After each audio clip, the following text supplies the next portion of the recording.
Yo, it's Marwin making reverse-seared lamb chops today, which is a method to get tender, juicy chops every single time by cooking at a low temperature to get the internal temperature about 90% done, and then searing on high heat to get that exterior crust finished.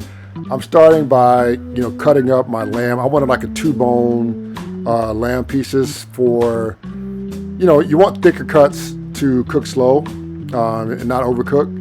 And I'm going to season these simply with salt, pepper. I got some garlic powder and dried herbs like thyme and oregano. So I'm going to set up my grill for low temperature indirect cooking. So I want to cook at about 250 degrees max, 225 to 250.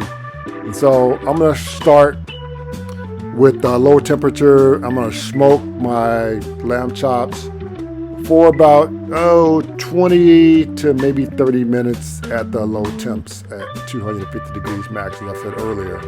Once I've done that, I'm going to take the lambs off heat. You can see them partially cooked, probably about 75-80% done at this point.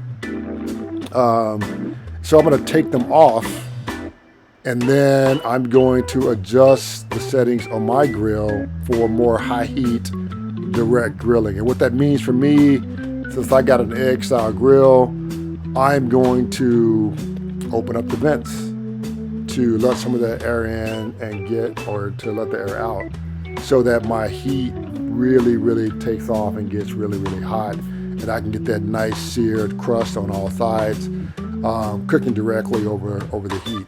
Now that my grill is set up like I want it, I'm going to add the chops back. But you want to be mindful of the bones. You don't want them to burn, so you can either put foil on the tips or put the bones away from the direct heat so that they don't burn, and you end up with like charred, burned bones.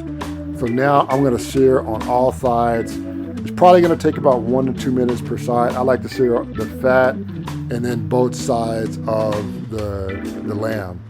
And basically, that's it from a cooking standpoint. Like, it's really just smoking at a low temperature and then finishing off at high heat temps on the grill for a nice sear. So you got tender juiciness on the inside and you get a nice crust on the outside.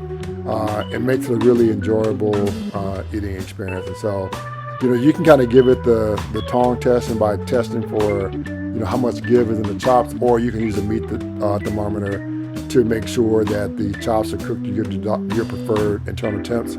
I'm going for a kind of medium rare. I like mine with a little bit of blood, a little bit of pink, as you can see, here with the close-up look out of the actual chops.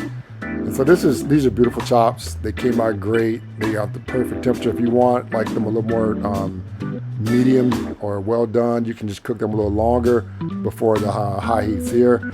I'm like serving these with a garlic mojo sauce, just kind of, Cuban vibe. But you can eat these as is, make it like a more herb-based sauce, and then go for that. But I'm giving you the taste. They taste delicious. They're juicy. They're tender. This is something that, I use the grill, but you can also do this indoors in your oven. Again, the idea is to bake at low temps and then sear at a very high heat, and then go from that. And that's it. These are great chops. I'm enjoying these. You'll enjoy these. If you like this recipe, give me a like or a thumbs up. Better yet, don't forget to hit that red subscribe button. Peace out.